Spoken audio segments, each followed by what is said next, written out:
Hey guys, I'm currently out in Northern California visiting some family, and while I was out here, I thought I'd stop and do a little herping on the side. So, throughout the course of the next week or so, I'm going to be finding some stuff here and there, and whenever I do, I'll record it and show it to you. Enjoy.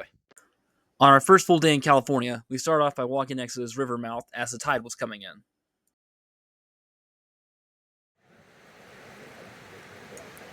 So the first animal I managed to find was this American giant water bug. I found this while walking the beach near the big river next to the river mouth, which is a very strange place to find one considering this is a freshwater species. Now these are very fierce predators that prey on aquatic insects, small fish, tadpoles, and even small frogs. Overall, a very interesting start to the trip. I also want to point out just how beautiful that piece of countryside was. Just walking along this beach next to the cliffs, I swear if it wasn't for the bridge and a couple houses you could see, it almost felt like we were walking along a primordial coastline. It truly was one of the most beautiful places I've ever walked. Alright, so the first herp of the trip we found was actually in downtown Fort Bragg, of all places.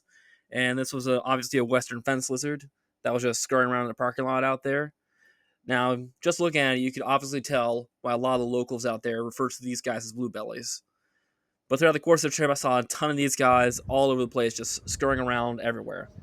Which, for someone from Ohio like myself, is actually kind of weird because I don't see a lot of lizards where I live. In fact, where I live, there are no wild lizards. So this is a really neat thing to see wild lizards actually out and about and just scurrying around all the time. And just let him go, and pew, just like that, he gone. All right, just doing a little daytime walking flip through a nearby state park, and I'll see what I can find out here. But in case you can't tell, it's pretty beautiful out here. So even if I don't find anything, I'll definitely enjoy the walk.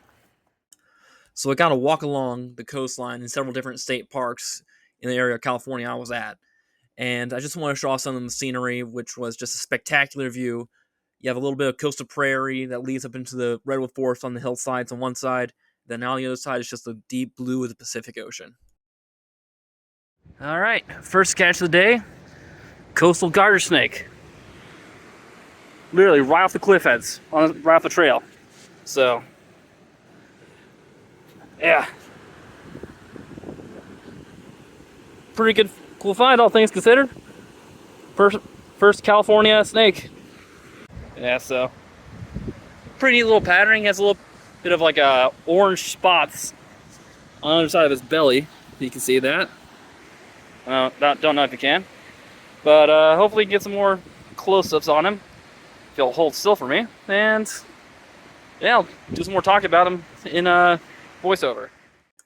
So there you can see some of the orange patterning that's on his underside.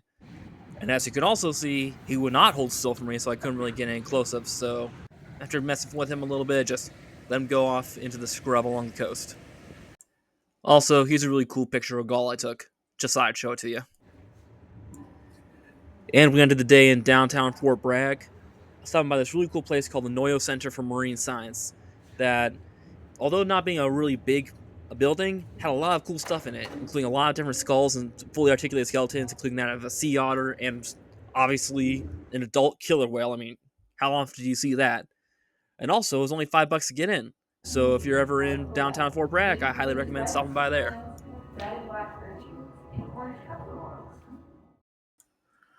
So the next day, I managed to find another coastal garter snake on the backyard of the property I was staying at. Now, the coastal garter snake is a subspecies of the more widely ranging western terrestrial garter snake, or Thamnophis elegans. Now, some populations of some different subspecies can be found as far east as Nebraska and Oklahoma, and as far north as British Columbia, and there's even an isolated population down in the Baja Peninsula of Mexico. So, very wide-ranging species, but I managed to get my first lifer of this particular species and this particular subspecies. Also, I just really like this kind of plain olive-ish brown coloration with the golden striping on it. Overall, pretty nice looking snake. Looks a lot different than the garter snakes we have back here in the Midwest. So the next day we went hiking in the Redwood Forest and I managed to find this Ruskin newt under a log I flipped. I'm lucky to even spot him as his dorsal pattern almost completely blended in with the dirt and decomposing bark around him. Now, I did wash my hands off thoroughly after I handled him, especially before I ate. Now, this is because this species, much like all the other new species that we have here in North America, excrete tetrodotoxin, which is a type of nerve toxin that can be found in pufferfish, among other things. Now, this nerve toxin works by plugging the sodium channels in your nerve cells, preventing them from transmitting signals, causing paralysis and asphyxiation. And they obviously have this orange coloration underneath their bodies to help warn predators to avoid them and not to eat them. But overall, very neat little guy with a very colorful belly. We also saw quite a few of these buttons banana slugs along the trail, and these things are big, bigger than any slug I've ever seen in Ohio. I mean, just look how big it is compared to my hand. And unlike Trump, I don't have small hands. But yeah, very big slugs. So I wonder if that's what the larger salamander species around here eat on. The next day, I went inland to the Davis area of Central California to try and find some other types of herps. First rattlesnake of the trip. It's a Pacific rattler. Not particularly familiar with the subspecies. Gonna look at it later on. Yeah, it turns out that'd be the only rattlesnake of the trip we find. But I just saw him on the road and got him off. And looking up later, turns out this is a northern Pacific rattlesnake, so that'd be C.O. oregonus. So the last snake I managed to find on this trip was this valley garter snake. Now, I absolutely love the coloration on these guys. The golden stripes, the faded red and black patterning on the side. I mean, mwah, chef's kiss in terms of coloration. Now, it's also a really neat fact about these guys. They can actually eat the Ruskin newts. So this particular species of snakes actually has a special mutation that changes the shape of their sodium channels in their nerve cells so that the newt's tetrodotoxin cannot latch on and plug up those sodium channels and prevent the nerves from firing. So overall, a very cool species that can be found throughout northern and central California. So the last species I managed to find on this trip was this newly metamorphized Pacific horse frog that I found underneath a piece of trash. So gotta check off one more Pseudacris off my lifer list. So pretty good.